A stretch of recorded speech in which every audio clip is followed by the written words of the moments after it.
최근 이게 밝혀진 건데요. 들쥐가 두 종류가 있어요. 바람피는 외도형 들쥐가 있고요. 여기 보시면 굉장히 가정적인 들쥐죠. 암컷, 수컷이 서로 이렇게 사이좋게 지내는데 과학자들이 이걸 가만히 안 놔두죠. 같은 들쥐인데 얘는 왜 가정적이고 얘는 왜 외도를 할까? 그래서 그 두 가지 뇌를 꺼내서 비교를 해봅니다.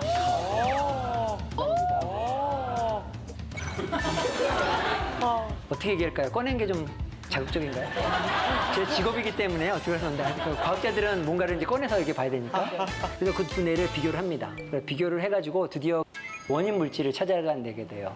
이 뇌를 이렇게 자른 단면인데요. 보시면 아래쪽에 까만 점 같은 게 보이시죠? 네. 그게 뭐냐면 배측 창백이라는 그런 뇌 부위예요. 특수 뇌 부위인데요. 시상하부에. 거기에 바소프레신 리셉터가 굉장히 수용체가 많이 발현이 됩니다. 아까 바소프레신이 굉장히 그 정을 만드는 데 중요하다고 그랬죠? 이 바소프레신 신호를 받는 그런 유전자가 굉장히 이 가정적인 생쥐에 많이 발현을 하고 있었던 거예요. 그래서 과학자들이 또 실험을 했어요. 그러면 바소프레신 수용체를 외도하고 바람피는 생쥐의 뇌에 넣어서 유전자를 발현시켜줘 본 거예요. 그랬더니 이 쥐가 그래프에서 보는 것처럼 가정적으로 변했어요. 우와.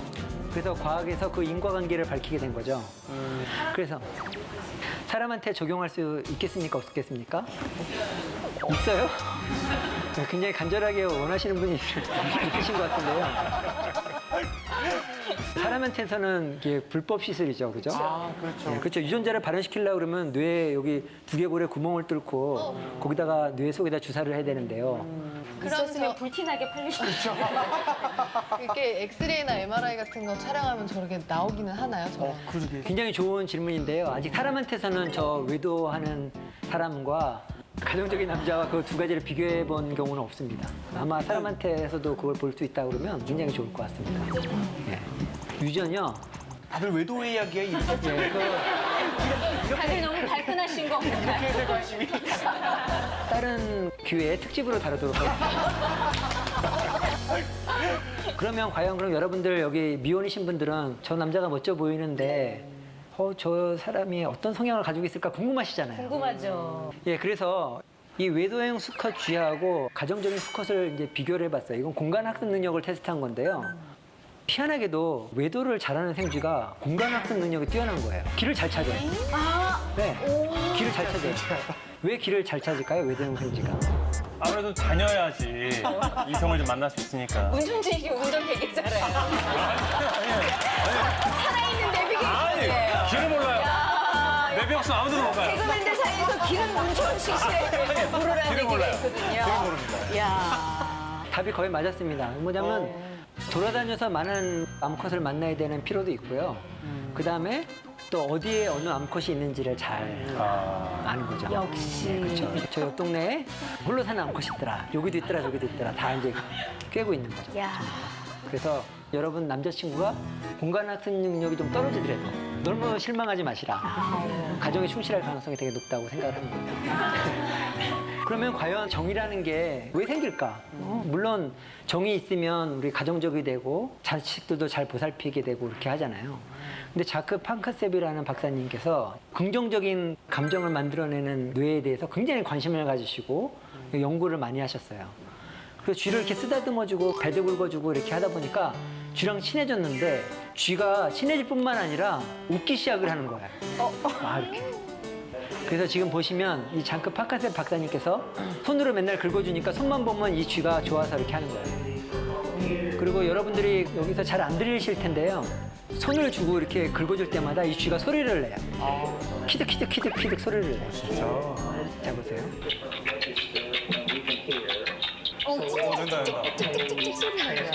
사람이 하고 있는 건데요, 지금. 네, 아닙니다. 쥐가 하고 있는 거예요.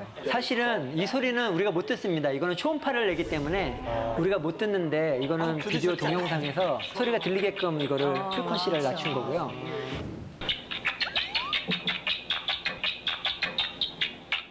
사실은 이게 사이언스에 나온 결과예요. 근데 좀 아까운 것 중에 하나는 뭐냐면 제가 이걸 알고 있었어요. 왜냐면 쥐가 사납고 그렇거든요. 근데 볼펜 같은 걸로 이렇게 긁어주면 얘가 좋아가지고 이렇게 눕기도 하고 그랬던 거 알았어요. 그래서 실험할 때 항상 그렇게 했거든요. 쥐를 다루는 방법을 알고 있었는데 웃을 줄은 몰랐던 거예요. 그리고 어느 대학에서 또 제가 쥐를 잘 만진다고 하니까 뭔가 좀 도와달라고 연락이 왔어요. 그래서 제가 그 대학을 갔어요. 그랬더니 거기 실험실 학생들이 흰 가운을 입고 이렇게 쫙 도요를 하고 있었어요. 그리고 저도 굉장히 으쓱해지잖아요. 그래서 제가 쥐를 만지는 사람으로서 이제 딱 가운데를 이렇게 흥분하듯이 갔거든요. 그리고 뭘 도와드릴까요? 물어보니까 학생들이 쥐를 못 만지겠다는 거예요. 뭐 그 정도야 제가 간단하게 도와드릴 수 있습니다. 갔어요. 그런데 여러분 아셔야 될 게 쥐가 두 종류가 있어요. 생쥐가 있고 렛이라는 큰 쥐가 있잖아요. 아이고. 그리고 보통은 생쥐를 연구하시는 분들은 생쥐를 쥐라고 하고요. 렛을 연구하시는 분들은 렛을 쥐라고 합니다. 근데 그게 렛이었는데 그냥 렛이 아니라 굉장히 나이 들고 큰 렛이었어요. 그래서 이런 강아지만한 렛이 있었어요. 그래서 갔는데 강아지만한 렛이 이미 벌떡 일어섰어요. 이렇게. 눈을 이렇게 뜨고 거기가 식품영양학과였는데 뭘 잘못 먹이셨나 봐요. 그래서 얘가 공격성이 대단하게 돼서 이렇게 누런 이빨을 내밀고 얘가 일어서 있었어요. 뒤에서는 이제 박수를 치고 있고. 그다음부터 어떻게 했냐면은 내가 손에 피를 흘리는 한이 있어서 이거는 옮겨야 되겠다. 그렇게 생각하고 한 게 뭐냐면은 막대기를 하나 달라고 그래서 볼펜으로 이렇게 긁기 시작을 했죠. 목욕을 안 하잖아요. 보통 실험실에서. 얘가 이제 몸을 대기 시작을 하든지 이제 긁어주니까 시원하니까 한 10분 있으니까 두루 눕더라고요. 그래서 제가 손으로 긁어주고 딱 들어서 이렇게 옮겼더니 그때부터 우루야 같은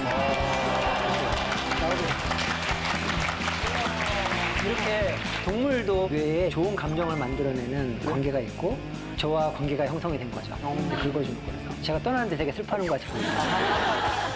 수많은 동물 중에 왜 쥐가 꼭 실험용이어야 되는 건가요? 다른 되게 많은 동물들이 있는데. 사실은 실험이 이게 쥐가 역사가 있습니다. 특히 중국이나 일본이나 사람들이 쥐를 애완용으로 키웠던 것 같아요. 그래서 좀 알록달록하고 이쁜 쥐가 있으면 그거를 아이템으로 바라봤나 보죠. 그래서 집에 데려와서 교배를 하고 또 교배를 하고 근친 교배를 하다 보니까 이제 거의 뭐 쌍둥이 같은 쥐들이 태어나기 시작한 거죠. 그래서 쥐가 실험동물로 되게 좋은 점 중에 하나는 만약에 김상중 씨하고 저하고 네. 쥐라고 하면은 유전자가 똑같아요. 그렇기 때문에 여기는 약물을 주고 여기는 약물을 안 주고 비교를 해보면 찾을 수가 있어요. 근데 만약 유전자가 많이 다르면 뭐 체질이 다를 수도 있고, 그렇죠. 그죠? 많은 변수가 있잖아요. 그래서 쥐가 굉장히 수백 년 동안 우리 선배 과학자들이 혹은 선배 브리더들이 네네. 열심히 그런 거를 이렇게 종을 만들어 놨기 때문에 실험을 하는 거고요. 그 또 한 가지는 3주만 지나면 벌써 어른이 되기 시작을 해서 그렇죠. 7주나 8주가 되면은 새끼를 낳기 시작을 합니다. 그래서 실험용 생쥐는 8마리에서 10마리를 낳고요. 한 배에서 많은 개체를 얻을 수 있는 그런 장점도 있어요. 네. 그리고 가장 중요한 장점은 포유류고요. 네. 그래갖고 사람과 상당히 유사한 생리적인 기전을 갖고 있다는 거죠. 네. 사람이 갖고 있는 뇌부위가 또 쥐에도 있고. 그래서 사람과 가깝다는 그런 또 장점도 있습니다. 그러면 과연 사람에 대한 좋은 감정이 무슨 기능을 하느냐. 과학자들이 연구해 보니까 그 중에 중요한 기능 중에 하나가 분노를 억제하는 기능이 있습니다. 사랑과 분노는 동전의 양면과 같아서요. 사실은 사람들이 정말 분노하지 않고 다들 천사 같다면 어떻게 보면 사랑이 필요하지 않을 수도 있어요. 근데 정말 사회가 각박하고 경쟁하고 저 사람이 나를 방해해도 화가 나고 방해 안 하고 너무 잘 나가도 화가 나고 뭐 이런 정말 분노의 사회잖아요. 분노가 있다는 것 자체가 사랑의 중요성을 이제 얘기를 하는 거죠. 이건 분노와 사랑을 극단적으로 보여주는 그 향수라는 영화죠.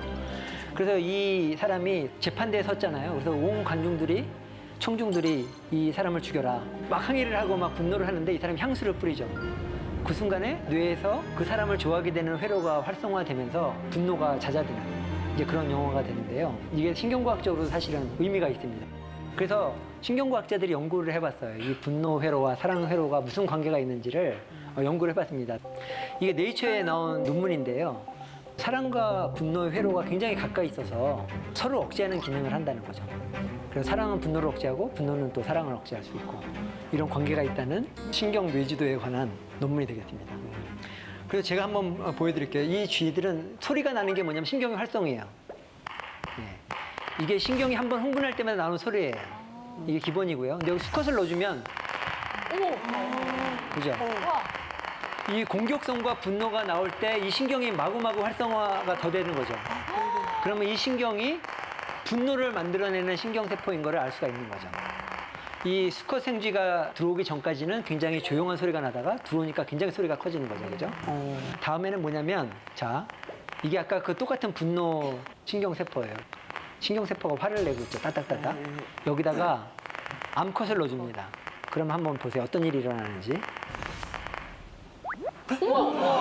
조용하죠. 와, 신기하다. 그러니까 이게 신경회로의 원리입니다. 굉장히 순식간에 일어나잖아요. 네. 이게 바로 이 두 가지 종류의 신경세포가 아주 가까이 등을 맞대고 있다는 거예요.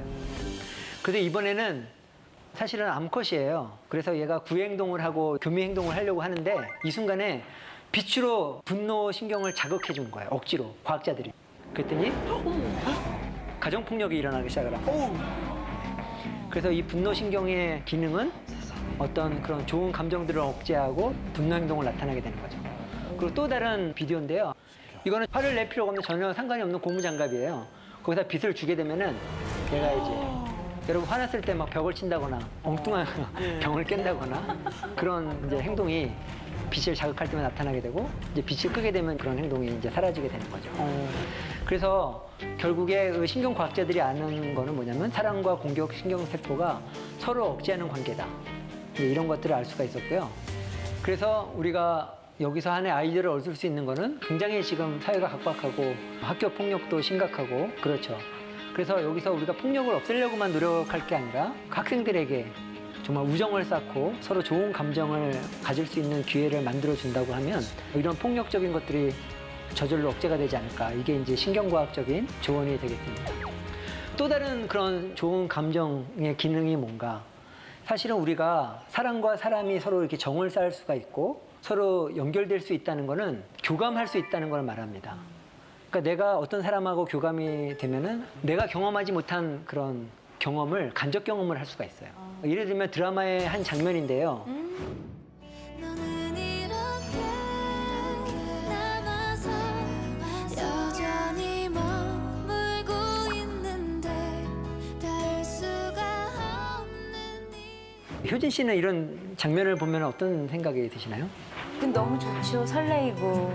제가 오해영이 된 것 같은 그런 착각을 하죠. 네. 예, 그렇죠. 그런 느낌을 만들어내는 신경세포가 발견이 됐는데요. 그거를 우리가 거울신경이라고 이름을 붙입니다. 그래서 마치 거울을 보는 것 같이 상대방이 느낀 감정을 내가 느낄 수가 있어요.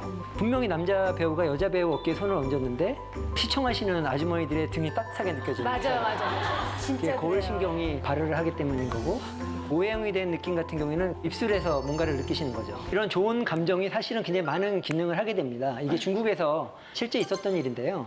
중국 동물원에서 뱀의 먹이로 흰 쥐를 이렇게 줬던 거죠. 네. 그래서 어느 날 2마리 생쥐를 넣어줬는데 뱀은 당연히 한 마리를 먼저 이렇게 물었겠죠. 근데 그걸 보고 있던 옆에 친구 생쥐가 뱀을 공격하기 시작을 한 거예요. 와.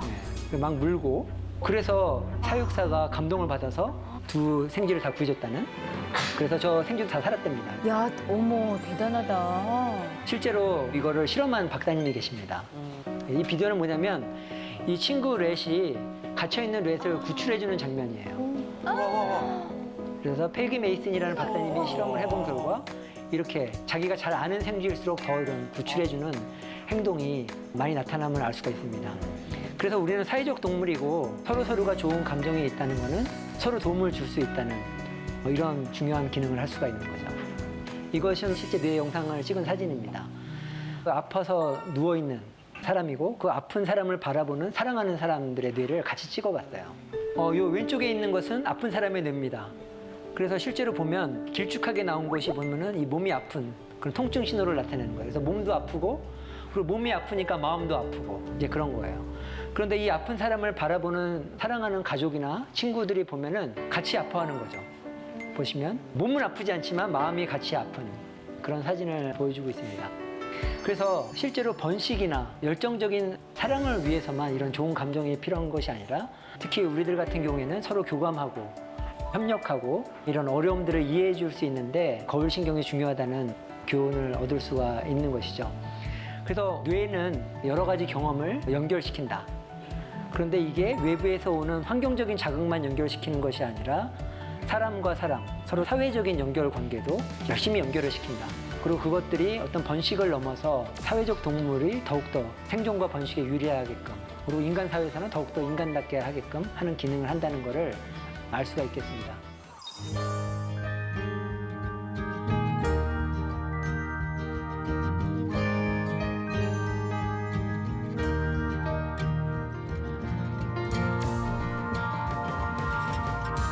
Would you love me for my money? Or would you love me for my head? Or would you love me through the winter? Or would you love me? 제가 어렸을 때요, 옥상에서 이렇게 바라봤어요. 바라봤더니 저 그 앞 동네에 해가 커다랗게 이렇게 지는 장면을 본 적이 있어요. 제 머릿속으로 간단하게 생각한 게 뭐냐면, 저 동네 뒤에 가면 해가 있겠다. 저걸 좀 한번 만져봐야 되겠다. 생각을 해서 그 길로 이렇게 길을 떠난 적이 있습니다. 그게 7살 때인데 다르게 말하면 가출이죠. 근데 갈 때 제가 혼자 갔어야 되는데 어린 동생을 또 데리고 손을 잡고 이렇게 열심히. 제가 그래서 하도 오래전이라 기억은 안 나는데 결국엔 해는 못 찾았어요. 못 찾고 동생이 자꾸만 이제 보채니까 이게 해인 것 같아 하고 이렇게 만진 게 기억이 나는데 그게 리어카 박혔던 것 같아요. 예, 그렇게 우리 뇌 속에 뭔가 갖고 싶은 욕망이 있죠. 그래서 저도 요즘 TV를 잘 안 보는 이유 중에 하나가 TV 홈쇼핑을 보다 보면 정말 갖고 싶은 아이템이 나와요. 저런 걸 주문하면 안 되겠지 생각을 하는데 프레젠테이션을 너무 잘하시고 그 시계가 자꾸만 가고 있고 이게 마지막 기회라고 하고 그래서 이제 전화를 걸어서 주문을 하게 되죠. 그래서 제가 주로 사게 되는 아이템이 립스틱이라든지 립스틱이요? 네, 제 아내가 사용하는 그런 아이템을 이렇게 구입을 하고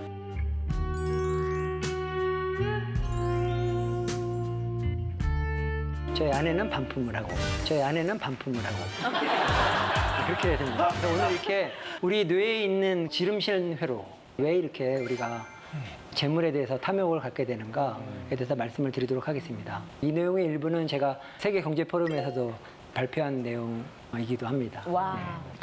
예, 이 그림이 뭐죠? 아담과 그 이브. 성경에 나와 있는 아담과 이브의 유명한 이야기죠. 저 선악과가 이렇게 매달려 있는데 절대로 그걸 먹으면 안 된다고 죽는다고 얘기를 했는데 이브의 마음속에 보기도 좋고 만지고 싶은 마음이 이렇게 끌어오른 거죠. 그래서 결국에 선악과를 잡아서 맛도 보고 남편한테도 주고 그래서 같이 망하는 그런 슬픈 이야기인데 결국에 선악과 아이템으로 인해서 생성된 거죠. 만일에 저거를 갖고 싶은 욕망이 애당초부터 없었다면 이런 일은 안 일어났겠죠. 그래서 우리 신경회로에 뭔지도 모르는 그런 새로운 물건을 갖고 싶은 욕구가 있다는 거예요. 그래서 보면 저게 아이언맨인데요. 아이언맨 보면은 제가 지금 집에 있는 건데 눈에 불이 나고 가슴에도 불이 나오는 그런 아이템이에요. 사실은 굉장히 공부를 열심히 하게 하는 방법 중에 하나가 제가 이제 비싼 저 아이언맨을 다 들고 들어오게 되면 아들이 숙제를 하기 시작을 해요. 저 아이템을 갖기 위해서. 그런데 저런 아이템을 보고 갖고 싶은 욕망이 많은 그런 동물들에서 나타납니다. 어린 동물들한테 이렇게 공이나 장난감을 던져주면 막 갖고 놀아요. 그런 아이템은 먹을 수도 없는 거고 전혀 유용하지 않음에도 불구하고 그거에 대한 강력한 소유욕이 있다는 거예요. 그래서 최근에 아이템을 갖고자 하는 욕망을 활용한 게임이 나왔죠. 포켓몬고라는 게임이죠. 그래서 저도 미국에 학회에 가니까 학회장에도 얘네들이 돌아다니더라고요. 그래서 몇 마리 좀 잡았습니다. 그래서 이렇게 버추얼 아이템임에도 불구하고 세상에 존재하지 않는 거잖아요. 그럼에도 불구하고 우리가 그거를 소유하고 싶어 하고 그런 욕구를 활용해서 게임을 만든 거죠. 굉장히 신경과학적인 게임이라고 생각을 합니다. 뭐 여러분 이번 유명한 비디오니까 여러분 보셨을 텐데 이렇게 가상회로 있는 아이템을 습득을 하면서 잘하는데 기록 세우기. 점수를 따는 거죠. 예, 생각보다 굉장히 잘하죠. 이게 그 고정 행동 패턴입니다. 그래서 저런 시각 자극이 있을 때마다 이렇게 잡아먹게 되는 거죠.